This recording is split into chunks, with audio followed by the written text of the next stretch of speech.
ৰাতিপুৱা প্ৰায় 4 বাজিছিল। ঘড়ীৰ টিকটিকনিৰ ক্ষীণ শব্দৰ বাহিৰে কোঠাটো সকলো নিস্তব্ধ হৈ পৰিছিল। হঠাৎ প্ৰস্ৰাৱ কৰাৰ প্ৰয়োজন অনুভৱ কৰিলোঁ।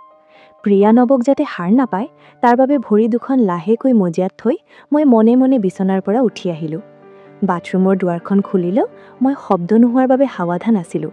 মই ঠাণ্ডা পানীৰে হাত মুখ ধুই আইনাখনত মুখখন পৰীক্ষা কৰিলোঁ। মোৰ চকু দুটা ভাগৰুৱা হৈ পৰিছিল যদিও কেইঘণ্টামান আগতে দেখা দৃশ্যটোৱে মোৰ মনত পুনৰ খেলিছিল। মই কোঠাটোলৈ উভতি আহোঁতে ৰাতিৰ লেম্পৰ্টৰ ম্লান হালধীয়া পোহৰ বিয়পি পৰিল। প্ৰিয়া নৱ পিঠি দি শুই আছিল। তাইৰ কোলা ছেটিন নাইট গাউনটো চন্দ্ৰৰ পোহৰৰ দৰে জিলিকি উঠিছিল। গাউনৰ তলৰ অংশটো অলপ ওপৰলৈ পিছলি গৈছিল। শুই থকাৰ সময়ত ওলোটা হোৱাৰ বাবেই হ'ব পাৰে। তাইৰ ঘূৰণীয়া কোমল উৰু আৰু শৰীৰৰ আকৃতি স্পষ্টকৈ দেখা গৈছিল। ইমান মহিন আৰু গোলাপী তাইৰ ছালখন পোহৰত মুকুতাৰ দৰে নাগিছিল। এই দেখি মোৰ উশাহ নিশাহ ক্ষিপ্ৰ হৈ গ'ল আৰু হৃদয়খনো ধপধপাই উঠিল। তেতিয়ালৈকে মোৰ শুই থকা তলৰ অংশটো হঠাতে সাৰ পাই উঠিল। টান আৰু টান। মই দীঘলকৈ উশাহ এটা লৈ নিজকে নিয়ন্ত্ৰণ কৰি বিচনাৰ সিটো পাৰে শুই পৰিলোঁ। কিন্তু মোৰ টোপনি অহা নাছিল। একেখন ছবিয়ে মোৰ মনত পুনৰ খেলি থাকিল। মোৰ নাম উৎপল। মই গোলাঘাটৰ। মোৰ বয়স 20 বছৰ। মই ওখ 5 ফুট 10 ইঞ্চি, জিমত নিৰ্মিত শৰীৰ, বহল কান্ধ, 6 পেক এবছ আৰু হয় মোৰ বেগেঙাটো 7 ইঞ্চি দীঘল আৰু 3 ইঞ্চি ডাঠ, যিটোৱে মোক সদায় আত্মবিশ্বাসী অনুভৱ কৰায়। কিছুদিনৰ আগৰ কথা, মই ভাল চাকৰি এটা বিচাৰি আছিলোঁ। অৱশেষত গুৱাহাটীৰ অট'মোবাইল কোম্পানী এটাৰ পৰা সাক্ষাৎকাৰৰ বাবে ফোন আহিল। গোলাঘাটৰ পৰা গুৱাহাটীলৈ লৈ মই ট্ৰেইনত উঠি আহিছিলোঁ। ট্ৰেইনত মোৰ সন্মুখৰ তলৰ বাৰ্থত এগৰাকী মহিলা বহি আছিল। মোৰ হৃদয়খনে প্ৰথম দৃষ্টিতে এটা সম্পন্দন এৰি দিলে। তাইৰ মুখখন ইমানেই ধুনীয়া আছিল। ডাঙৰ, কোহল ৰিমযুক্ত চকু, গোলাপী ওঠ, কঁকাললৈকে যোৱা দীঘল ডাঠ কোলা চুলি। তাইৰ সম্পূৰ্ণ ফিগাৰ, ঘূৰণীয়া ডাঙৰ আম যিবোৰ টান কুৰ্তাত কষ্টেৰে সোমাব নোৱাৰে, চিকন কঁকাল আৰু বহল পিছফাল। তাইক সকলো দিশতেই নিখুঁত দেখা গৈছিল, বলিউডৰ নায়িকাৰ দৰে। মই গোপনে তাইৰ ফালে এবাৰ চকু ফুৰাই থাকিলোঁ। তাইৰ গোন্ধটো বতাহত ৰৈ গ'ল, মিঠা, মাদক। ৰেলখন চলি থকাৰ লগে লগে সন্ধিয়াটো ড্ৰিফ্ট হৈ গ'ল। মই সাহস গোটাই কথা পাতিবলৈ ধৰিলোঁ। এক্সকিউজ মি, ক'লৈ যাবা? তাই হাঁহি হাঁহি মূৰটো ওপৰলৈ তুলিলে। তাইৰ হাঁহিটোত কিবা এটা যাদুকৰী কথা আছিল। তাই সুৰত ক'লে, মই তাতেই থাকোঁ। মই মোৰ স্বামীক লগ কৰিবলৈ শিৱসাগৰলৈ গৈ আছিলোঁ। তাইৰ মাতটো ইমানেই মধুৰ আছিল যে কাণ দুখনে শান্তিৰে ভৰি পৰিছিল। তাই মোক ক'লে তাইৰ নাম প্ৰিয়া, বয়স প্ৰায় 32 বছৰ। আমাৰ কথা বতৰাৰ মাজতে গম পালোঁ যে তাইও গুৱাহাটীৰ চান্দমাৰীতে থাকে। তেতিয়া মোৰ কোম্পানীটো সি একে অঞ্চলতে আছিল। মোৰ সাক্ষাৎকাৰৰ কথা কওঁতে তাই ক'লে, বহুত ভাল, অট'মোবাইল কোম্পানী, সকলো ঠিকেই হ'ব, চিন্তা নকৰিব, মই প্ৰাৰ্থনা কৰিম। আমাৰ কথা বতৰাত ইমানেই ঘনিষ্ঠতা আছিল যে আমি বছৰ বছৰ ধৰি চিনি পোৱা যেন লাগিছিল। আমি একেলগে খালোঁ। তাই দুপৰীয়াৰ আহাৰ শ্বেয়াৰ কৰিলে, ঘৰতে ৰন্ধা সুস্বাদু খাদ্য। ৰাতিটো পাৰ হৈ যোৱাৰ লগে লগে আমাৰ কথা বতৰা গভীৰ হৈ আহিল। তাই মোক নিজৰ কথা ক'লে। তাইৰ স্বামী শিৱসাগৰত অইল কোম্পানীত উচ্চ পদত কাম কৰে। মাহত এবাৰ বা দুবাৰ ভ্ৰমণ কৰে। তাই অকলে থাকে, কিন্তু ব্যক্তিগত কোম্পানীত এটাত কাম কৰে।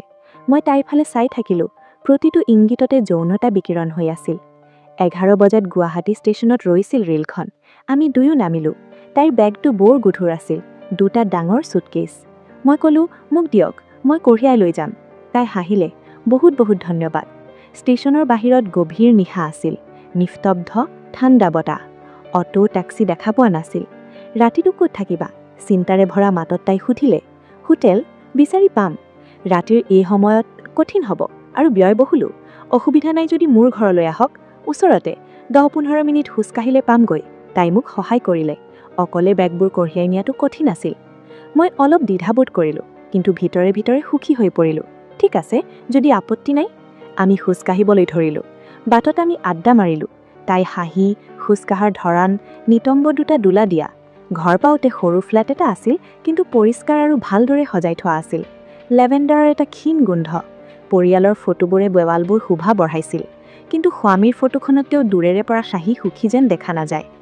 ভোক লাগিছে নেকি? কিবা এটা খাবলৈ ভাল পাব নেকি? বেগটো থৈ তাই সুধিলে। হয়, অলপ। ভাত বনাওঁ নেকি? সোনকালে ৰেডি হ'ব। নিখুন্ধ।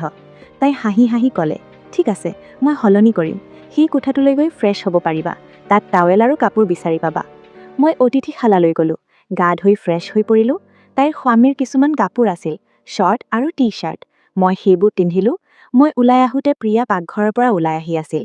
তাই পিন্ধিছিল কোলা ছেটিন নাইট গাউন এটা, পাতল ষ্ট্ৰেপ।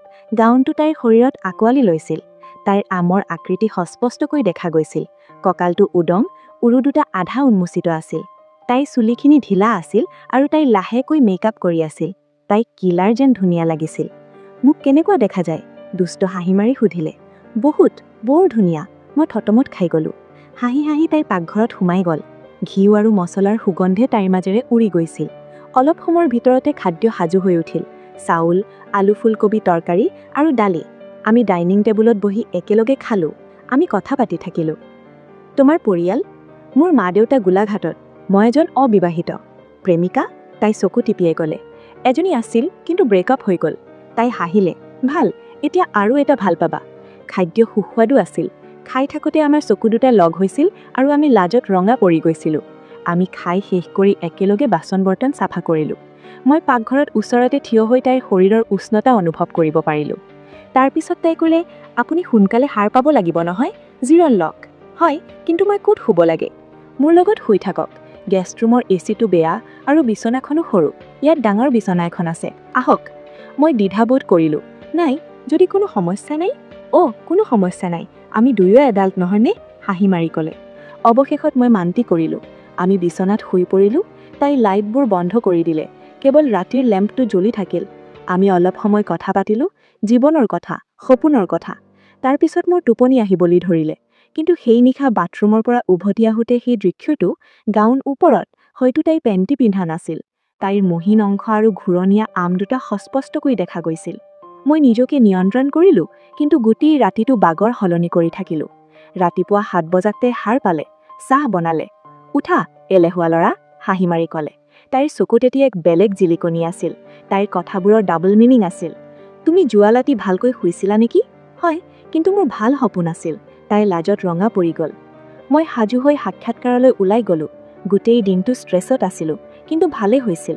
সন্ধিয়া 3 বজাত ঘূৰি আহোঁতে ঘৰত তালা বন্ধ হৈ আছিল। মই তাইৰ নম্বৰটো লোৱা নাছিলোঁ। মই ৰৈ থাকিলোঁ। সন্ধিয়া 5 বজাত তাই আহি পালেহি। Tight jeans, crop top. তাইৰ নাভিটো দেখা গৈছিল। আম দুটা উখেই উঠিছিল।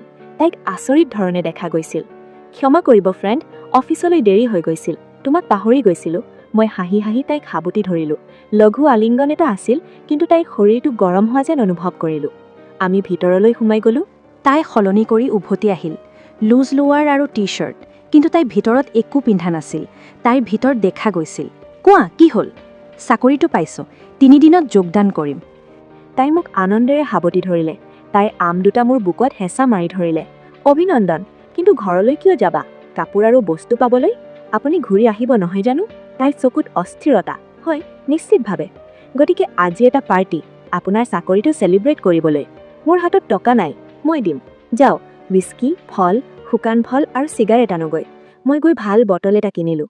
মই উভতি আহোঁতে তাই গা ধুই সাজু হৈ আছিল। তাই ড্ৰয়িং ৰুমত সোমাই আহি মোৰ হৃদয়খনে এটা সম্পন্দ নেৰি দিলে। চুটি চুটি কাপোৰ, তাইৰ আম দুটা কষ্টেৰে ঢাকি ৰখা। এটা টান ভেষ্ট, তাইৰ আধা আম উন্মুক্ত, গভীৰ ক্লিভেজ। আমৰ আগটো সস্পষ্টকৈ দেখা গৈছিল। তাইৰ চুলিখিনি ঢিলা আছিল আৰু তাই লিপষ্টিক পিন্ধিছিল। সুগন্ধিৰ গোন্ধে কোঠাটোত বিয়পি পৰিল। মই মাত্ৰ চাই থাকিলোঁ। তাই মোৰ কাষৰ সোফাখনত বহিল। তাইৰ উৰুটো মোৰ উৰুত হেঁচা মাৰি ধৰিলে। আমি ড্ৰিংকছ বনালোঁ। চিয়াৰ্ছ, প্ৰথম পানীয়। তাই মোক চিগাৰেট এটা জ্বলাই দিলে। কথা পাতিবলৈ ধৰিলে। তোমাৰ কেইজনী গাৰ্লফ্ৰেণ্ড আছিল? এজনী। তাইৰ লগত সকলো কৰিলা নেকি? তাই চকু জিপিয়াই ক'লে। হয়, 2 বাৰ বা 3 বাৰ। তাই হাঁহি এটা মাৰি ভিতৰলৈ হেলান দিলে। তাই ক্লিভেজ গভীৰ হৈ আহিল। কি ভাবিছা? আপোনাক বৰ গৰম দেখা গৈছে। মাত্ৰ গৰম, ছেক্সি নহয় নেকি? মই নিমাত হৈ পৰিলোঁ। তাই ক'লে, মোৰ স্বামী শিৱসাগৰত আছে। মাহত এবাৰ আহে, বাকী সময় মই অকলে থাকোঁ। যদি মন যায়। মোৰ উৰুত তাইৰ হাতখন লাহে লাহে ওপৰলৈ গৈ আছে। মোৰ বেঙেনাটো কঠিন হৈ পৰিল। মই ক'লোঁ, তোমাৰ বিয়া নহ'লে মই এতিয়াই তোমাৰ লগত বিয়া হ'লোহেঁতেন। তাই হাঁহি হাঁহি মোৰ ওপৰত উঠিল। মই তোমাক বিয়া কৰাব নোৱাৰোঁ, কিন্তু তুমি মোৰ লগত যি ইচ্ছা কৰিব পাৰা, যিকোনো কাম। যিকোনো? হয়, মোক দেখুৱাওক। ইয়াৰ পিছত যি হ'ল সেয়া গোটেই ৰাতি চলি থাকিল। আমি সিজনে সিজনক সম্পূৰ্ণৰূপে চিনি পালোঁ, সকলো দিশতে। ৰাতিপুৱা মোৰ ৰেলখন আহিবলগীয়া হ'ল। তাই ক'লে, শীঘ্ৰে উভতি আহিবা, বাকী থকা জুই এতিয়াও নুমুৱাই ধোৱা হোৱা নাই, মই ৰৈ থাকিম। কাহিনীটোৰ এটা খণ্ড আছে য'ত এগৰাকী মহিলাক চৰম সংবেদনশীলতা আৰু অসন্মানেৰে ব্যৱহাৰ কৰা হৈছে।